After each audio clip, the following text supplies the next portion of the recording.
It's been a busy 6 months on the Delaware and Hudson Champlain division, and we're starting off where we started off before, but now you can see the difference.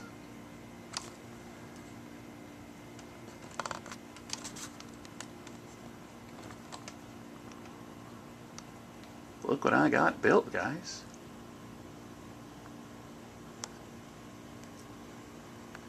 We even got trains.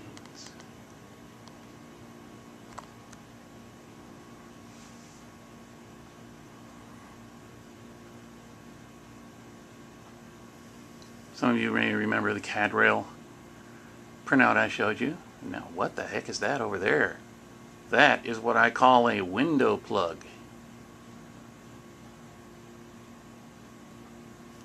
Still under construction, but it's so I can use this room also as partly a shop for painting, at least for painting. See that thing right there? That's my roll around paint booth. And it will roll in over there. Well, that can be pulled out from the wall. And let me demonstrate.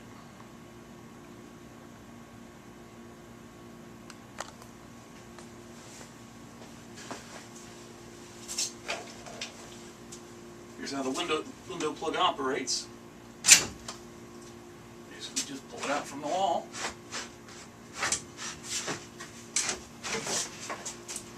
And it won't be very heavy. Okay, there we go. Now I'll be able to put it over to the side. And then the paint booth will go in its place.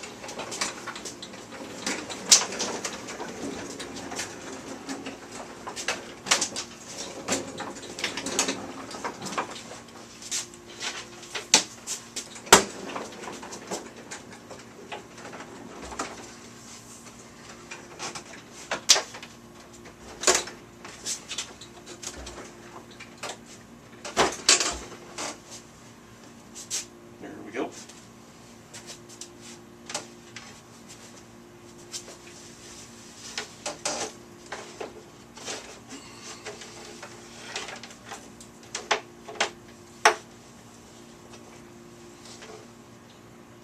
Plug it all in.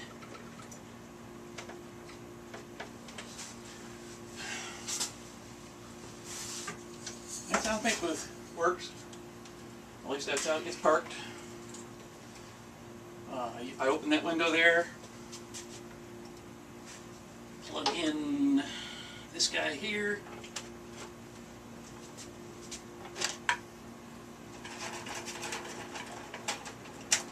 hear the fan spooling up.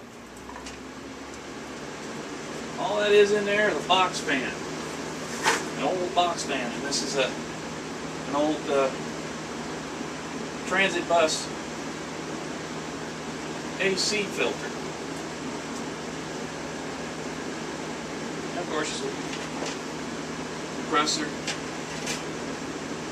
airbrush, various other tools. Very convenient. Now, I believe I showed this portion of the layout. Show you what else I got built.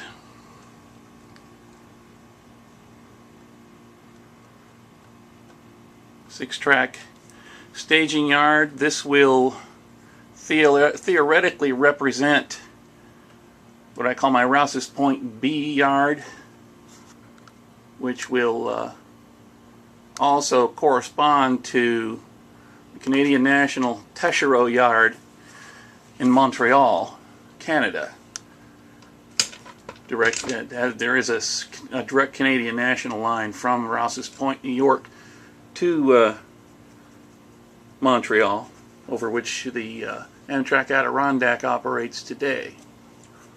The room is quite sizable.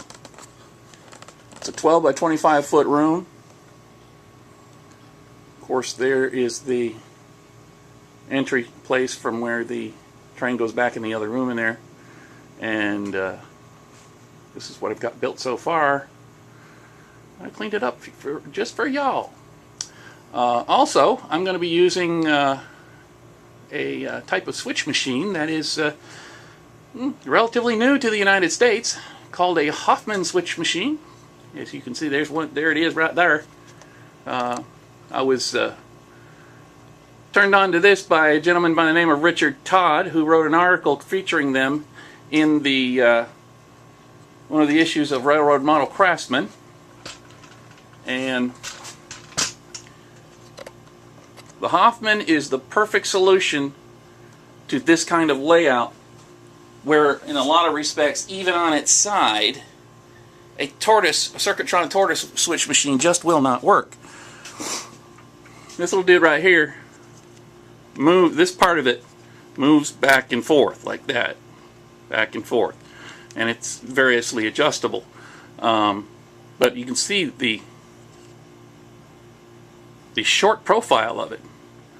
I mean, it'll solve my problem with switch machines up here, because there's going to be an 1.5 inch fence here, and that switch machine will be moving a turnout up there, but you won't be able to see it doing it because there'll be a little fence up there. And of course, I can use these guys either on the tabletop down there or underneath in various ways, but they're made in Germany, and they're only about $17, maybe $18 a piece. And I've got 9 more coming, and that's for good old Richard Todd. And he and I have been emailing back and forth on the proper way to wire these guys up, and that's going to be the next project, is wiring up this staging yard for operations, so all the tracks turn on and off, and all the turnouts move, and everything's operated smoothly before I begin the next level up, which is represented. Where'd it go? There it is, right there. Yeah, it's represented there. That's the support level that will support the Red Rocks area, and then it'll also be supporting the West Chazy level, which will be maybe 7-8 inches above these tracks. So this is going to have to be a bulletproof staging yard that will not require any reaching in, except from inside, right in here, to correct any problems.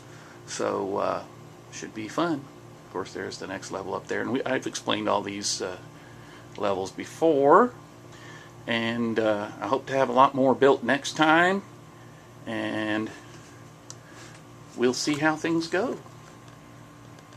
Zooming out, just giving you a tour of the room.